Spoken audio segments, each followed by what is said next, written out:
বলছেন, আসসালামু আলাইকুম শাইখ আলহামদুলিল্লাহ, একজন মহিলা ওমরা করার জন্য প্রস্তুতি নিয়েছেন, কিন্তু ইতিমধ্যে উনি জানতে পারলো, উনি যখন বলছেন তো জানতে পারলেন লিখবেন, হ্যাঁ, যে উমরা পালন করলে ওনার হজ ফরজ হয়ে যাবে। এই কথা কে বলল?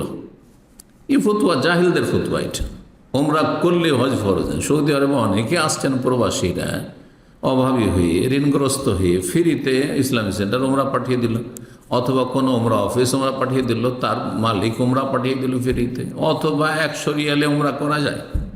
হ্যাঁ, কাজ চালাও উমরা, শুধু বাস ভাড়া দাম্মাম থেকে 1400-1500 কিলোমিটার আপ ডাউন 100 রিয়ালেও করা যেতে পারে। হ্যাঁ, উমরা করে চলে আসো, সে হজ ফরজ হয়ে গেল, বিপদে পড়ে যাবে না, মোটেই না। এগুলি ফতোয়া কোনো আলেমে দিয়েছেন? যদি কেউ ফতোয়া দিয়ে থাকেন তাহলে তিনি ভুল করেছেন ফতোয়া, অথবা তার ফতোয়ার ভুল ব্যাখ্যা বুঝেছেন, ভুল বুঝেছেন, সঠিক ব্যাখ্যা বুঝেননি। জি, যার শক্তি সামর্থ্য আছে হজ করার, তার হজ ফরজ হবে, আর উমরা করলেই হজ ফরজ হয়ে যাবে, এটি মূর্খের কথা। ওনার এখন হজও করার সামর্থ্য না হয় এবং ওনার মাহরামেরও সামর্থ্য না হয়, তাই হজ ফরজ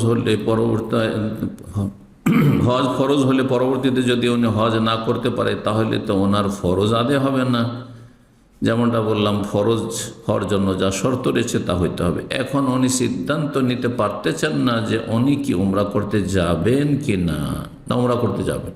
ওমরার জন্য মাহরাম পেতে হবে, এই নয় যে ওমরা করতে চলে আসবে মহিলাদের দলের। ওমরা মাহরাম থাকে তাহলে ওমরা করবে, না হলে ওমরা করবে না। ওমরা ওয়াজিব ফরজ না সুন্নাতে মুআক্কাদা, মাসলা ইখতিলাফ রয়েছে, হজে ফরজ। কিন্তু আমি এর আগে আলোচনা বা প্রশ্ন উত্তরে বলেছি, কোনো মানুষের কাছে যদি এতটা পয়সা থাকে যাতে এই বছর ওমরা করলে আমি আরও 5 বছর হজ করতে পারবো না বা 10 বছর হজ করতে পারবো না, কিন্তু এই বছর যদি টাকাটা আমি সেভ রাখি, সামনে বছর কিছু সেভ করি, তাহলে আমি আগামী বছর বা তার পরের বছর হজ করে নিতে পারবো, তাহলে তার জন্য ওমরা করতে যাওয়া উচিত নয়, তার জন্য ওমরা করতে যাওয়া উচিত নয়। কারণ হজ ইসলামের রোকন পক্ষান্তরে, আর হজে গেলে ওমরা হয়েই যাবে। হজে গেলে হজে তামাত্তু বা কেরান করলেই ওমরা হয়ে যাবে। সুতরাং ওমরা করার কারণে আপনি 10 বছর পিছিয়ে গেলেন, হয়তো হায়াত সাথ দিল না, আপনার সুস্থতা সাথ দিল না, আপনার নসিব হজ হলেন, এমন ভুল করবেন না। জি, এতটুকু।